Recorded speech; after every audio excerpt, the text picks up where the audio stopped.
بسم الله الرحمن الرحيم. سواء بالعربي أو بالإنجليزي, whether it is English or Arabic. This video is the basic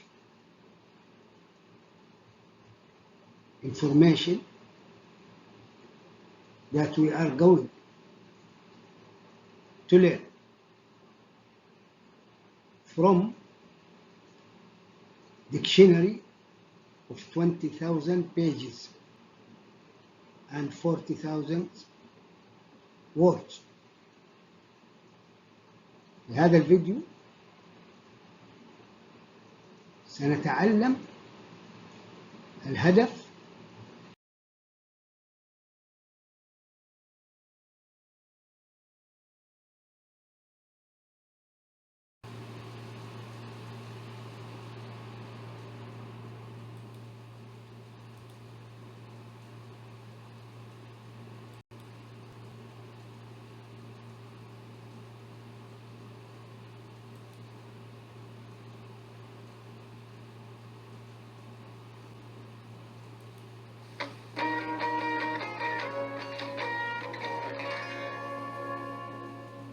Hi, it's Mr. Anderson, and in this video I'm going to talk about the brain, structure and function. Remember, structure is what it's made up of, and function is what does it do.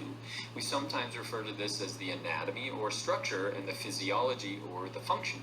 And so the cool thing is that we're going to go through 17 different structures in the brain, kind of lay out the basic plan of the brain, but you're using your brain to process it. If you do a good job when we get to the end and I review all the parts, you should be able to tell me what their structure is and what their function is. And so what type of organisms have brains? It's the animals.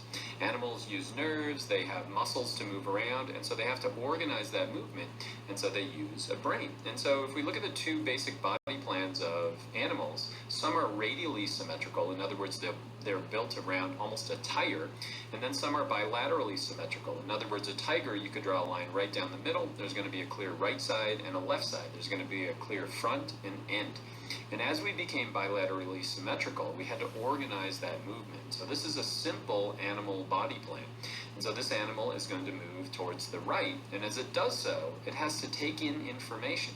We call that sensory information using neurons. And so right now you're taking in sensory information from your eyes, from your ears, and then inside your brain you're going to integrate that information. You're going to make sense of it, and then you're going to figure out what you want to do, how you're going to act dependent upon that. And so then we have this loop of motor neurons out, or motor nerves. And so this loop in simple animals is also important in understanding how our brain works. But if we look at these real primitive brain, we find that they have a real common structure. They have these four humps, and we call those the first one's not a hump, but the spinal cord.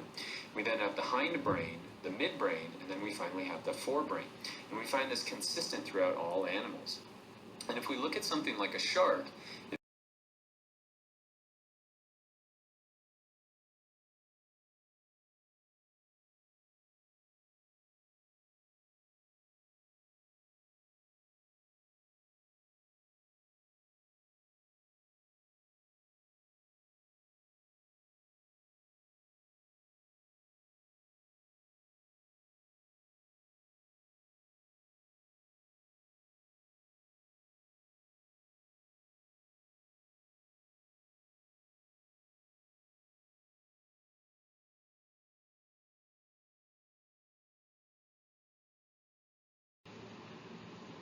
من قاموس